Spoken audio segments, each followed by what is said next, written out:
Israel invaded, recorded in 1973. Israel will soon be invaded and conquered, and America destroyed by a combination of world powers led by Russia, according to the Bible and our own recent revelations. The Bible even names the countries that will participate in the route of their invasion. The Bible says this is the only way the Arab-Israeli war can be ended, and a final agreement reached on the Arab lands, and an international pact made concerning the city of Jerusalem. Because Israel will never willingly withdraw from the Israeli-occupied Arab territories and has said flatly she will never give up Jerusalem. And because the Arabs have said they will never be satisfied with anything short of an Israeli withdrawal from Arab territories,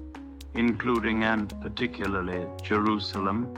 nothing less than forced intervention by one of the superpowers can solve the situation.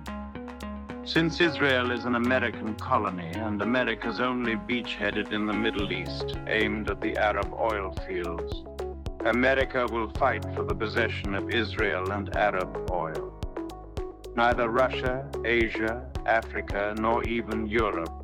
could possibly tolerate such high-handed, aggressive, belligerent American armed intervention in the Middle East to achieve her own ends for the protection of Israel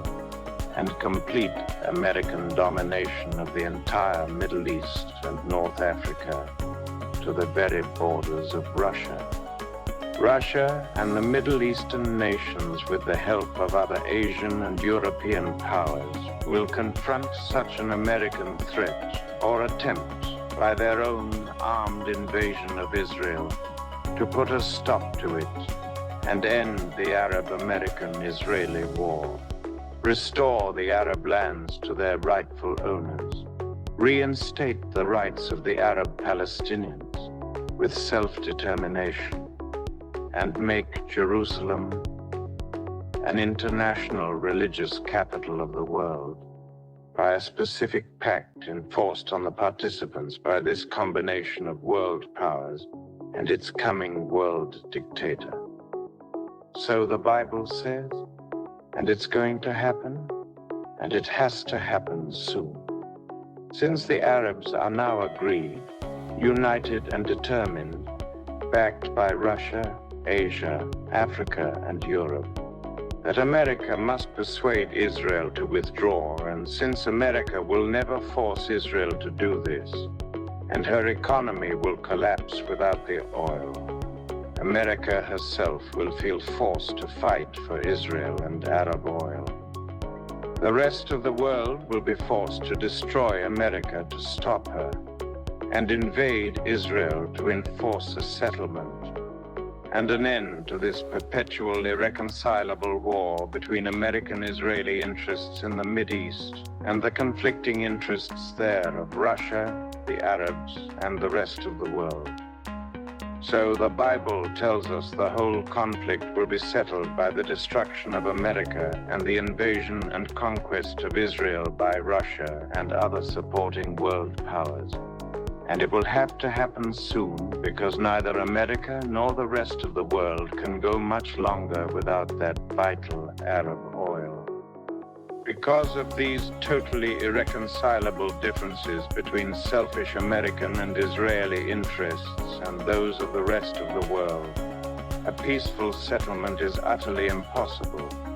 and an armed invasion and conquest by Russia and supporting powers is inevitable. And this can only be accomplished by the destruction of America herself as a world power. Only then will we have peace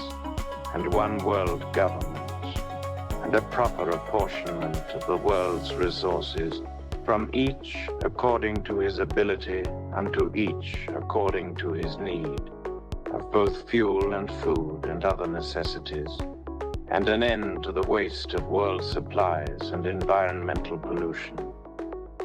This can only be done by the effective enforcement of a capable and powerful one world government, which shall arise from the ashes of this war. The Bible says so. God himself describes this invasion of Israel as his own vengeance upon her for her sins, and says it will come from the north, led by Russia with the help of Europe, Libya, Turkey, Persia, and Ethiopia.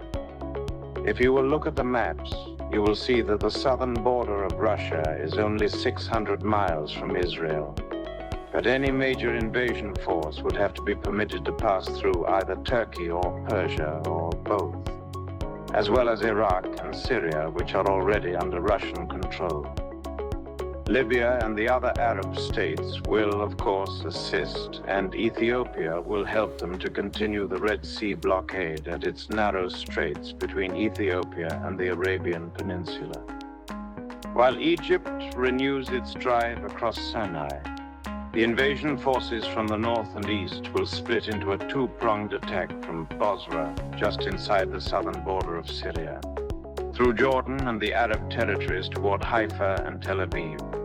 And a major decisive battle will be fought at Armageddon, a few miles south of Haifa, near the juncture of the Haifa and Tel Aviv highways in the Esdraelon Valley. Meanwhile, another major invasion force of up to 100,000 men, hidden in the bomb-proof caverns of the impregnable rock city of Petra in Edom, Jordan, just south of the Dead Sea, will drive westward across the Negev to the Arab Gaza Strip on the Mediterranean coast, thus cutting off all help from whatever is left of Israeli forces in the Sinai and Negev, and Israel's access to the port of Eilat on the Gulf of Aqaba. Israel's northern armies in the Golan will be cut off from both Haifa and Tel Aviv by the northern drive from Bosra, and Jerusalem and Tel Aviv will therefore be completely isolated and encircled by the giant pincers movement of these two major drives, from Bosra on the northeast and Edom on the southeast. Cut off from her two main armies in Sinai and Golan, and surprised by this sudden attack on the soft underbelly of her longest and most indefensible eastern border, and deprived of the help of her destroyed American partner, Israel will at last be compelled to surrender to these vastly superior forces,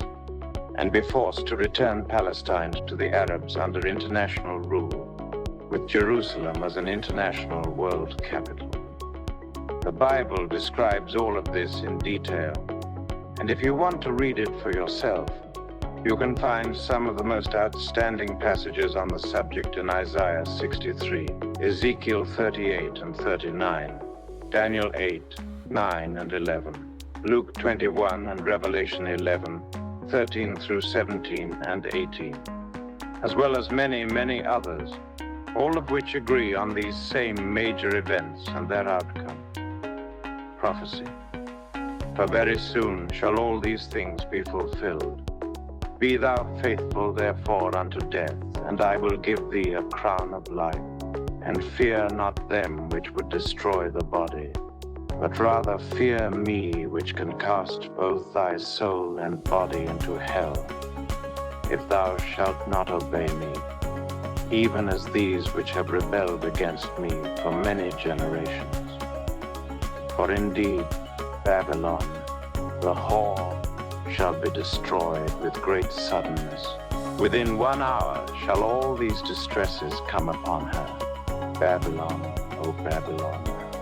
that great city which oppresses the kings of the earth and maketh merchandise of the souls of men living upon her delicacies and the blood of martyrs,